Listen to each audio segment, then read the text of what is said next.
الحمد لله رب العالمين، والصلاة والسلام على خاتم الأنبياء والمرسلين سيدنا محمد وعلى آله وصحبه أجمعين.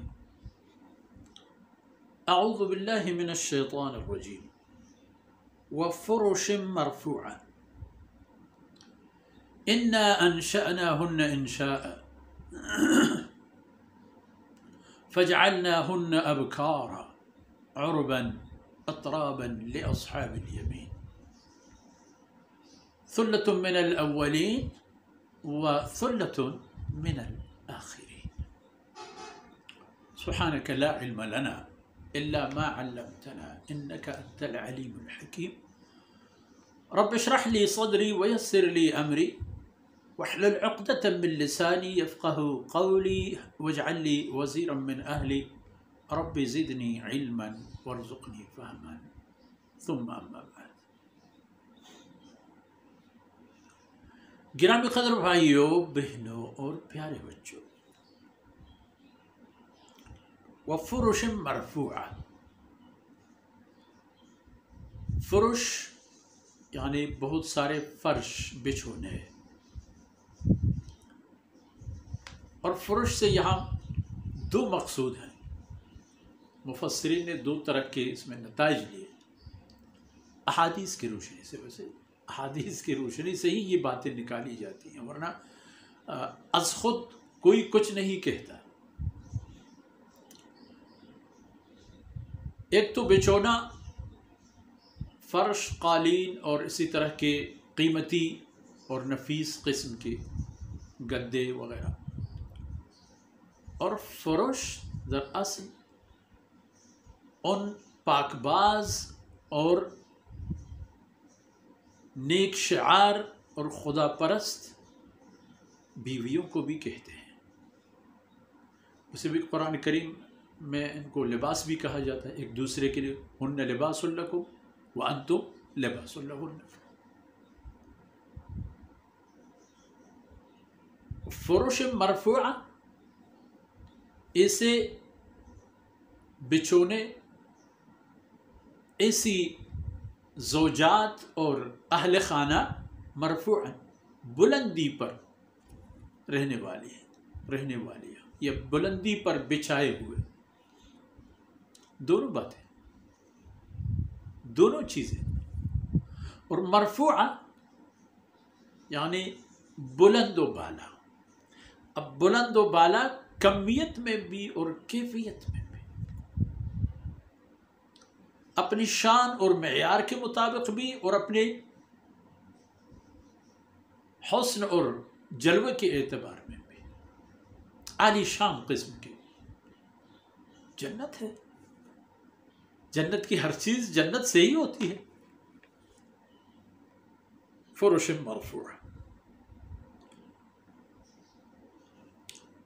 اصحاب الیمین ما اصحاب الیمین جو ہم نے شروع سے پڑھ لیے تھے. اصحاب الیمین ما اصحاب الیمین فی سدر مخضود وطلح منضود وظل ممدود وماء مسکوب وفاکہۃ کثیرہ لا مقطوعۃ ولا ممنوعہ وفرش مرفوعہ. یہ ساری چیزیں اصحاب الیمین ما اصحاب الیمین کے لیے ہیں. انا انشأناہن انشاء.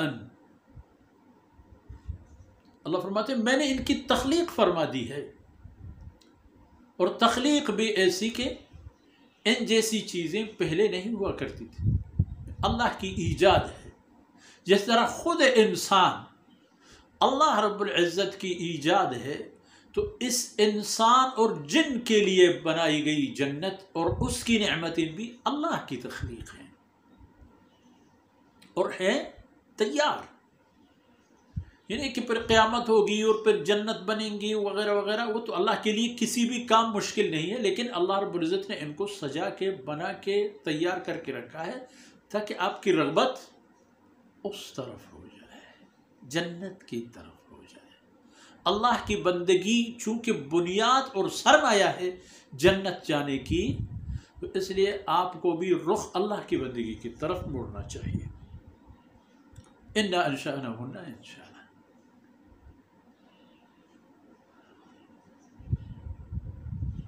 انا انشأناہن انشاء فجعلناہن ابکارا. اور آپ کی جو جنتی شریکہائے حیات ہوں گی وہ سب کے سب اپنی پاکیزگی اور ظاہری اور باطنی پردے کے اندر ہیں. ان کی کوئی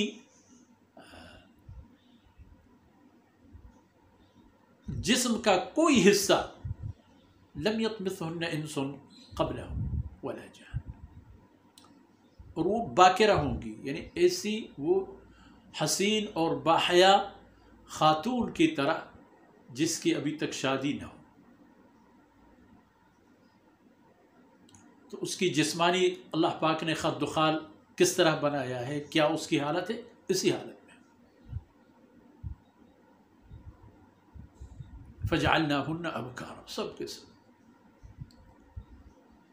اور باکرہ ہونے کے ساتھ ساتھ عربن، عربن عربن دونوں تلاوتیں، دونوں قرأتیں ہیں. عربن یعنی اپنے شوہروں کے خیر خواہ اور دل و جان سے ان کو چاہنے والیاں اور دل و جان سے ان کے لیے مر مٹنے والیاں. یہ نہیں ہے کہ رخ کسی اور طرف اور دل کسی اور طرف، اسے عربن. اور عربن کے ساتھ ساتھ اپنے زوجوں اور اپنے خاوندوں کو دل و جان سے چاہنے والیوں کے ساتھ ساتھ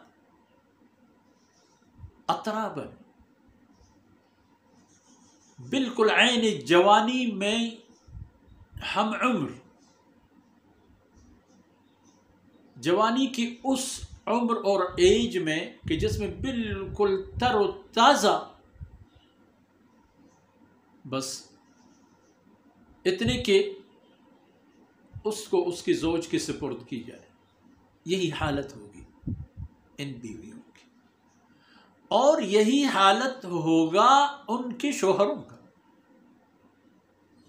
قیامت کے دن تمام انسان پیدا کیے جائیں گے اور اللہ رب العزت میدان محشر کے بعد اہل جنت کو جب جنت میں منتقل فرمائیں گے تو ان کے قد سیدنا آدم علیہ السلام کے قد اور دنیا کے حسین ترین چہرہ مثلا سیدنا یوسف علیہ السلام جس کا ذکر خیر اللہ کے کلام میں ہے،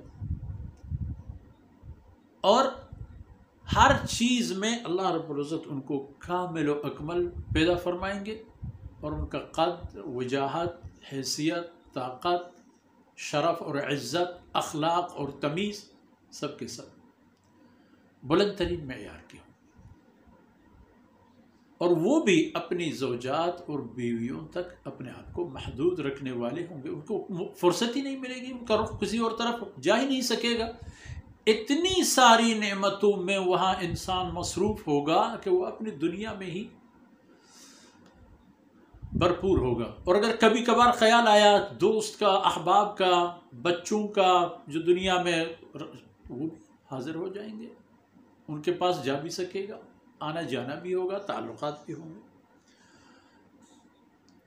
فرمایا لِأَصْحَابِ الْيَمِينَ، یہ سب اصحاب یمین کے لیے ہیں، جن کا ابتداء میں فرمایا اصحاب الیمین ما اصحاب الیمین، ادھر آخر میں فرمایا لِأَصْحَابِ الْيَمِينَ. اور یہ اصحاب یمین پھر قیامت میں ان کا تناسب کیا ہوگا؟ ثُلَّةٌ مِّنَ الْأَوَّلِينَ وَثُلَّةٌ مِّنَ الْآخِرِينَ. ایک بہت باری جماعت ابتدائی لوگوں سے اور ایک بہت باری جماعت آخری لوگوں سے. ایک روایت میں حضرت صلی اللہ علیہ وسلم نے ارشاد فرمایا کہ جہاں کہیں ثُلَّةٌ مِّنَ الْأَوَّلِينَ یا مِّنَ الْآخِرِينَ جو سورت کے ابتدائی آیتوں میں ہے، اس میں اللہ رب العزت نے سیدنا آدم علیہ السلام سے لے کر ہم تک آدھا حصہ اور امت محمد یہ پورا اس جماعت کا آدھا حصہ لیکن یہ ثلۃ من الاولین و ثلۃ من الآخرین، یہ پورے امت محمدیہ کے لیے ہے، امت کے ابتدائی لوگوں سے باری بر جماعت اور امت کے آخری لوگوں سے بھی بڑی سی جماعت ان نعمتوں کے مستحق ہوں گے۔ میں اور آپ بھی ان میں ہو سکتے ہیں، بشرطے کہ جو شرائط اللہ رب العزت نے ایمان اور اعمال صالحہ کے رکھے ہیں وہ ہمارے زندگیوں میں ہو جائے، اور جو اہداف اللہ رب العزت نے ہمارے سامنے رکھے ہیں ہمارا رخ ان اہداف کو حاصل کرنے کی طرف ہو جائے تو بات بنے گی۔ ان معروضات کے ساتھ ہی آج کی باتیں اختتام پذیر ہوتی ہیں۔ اللہ رب العزت کوتاہیوں سے درگزر فرمائے، اور جو کچھ عرض کیا گیا ہمارے اور آپ کی میزان حسنات میں وزنی بن جائے۔ وصلی اللہ علی نبینا محمد وعلی آلہ وصحبہ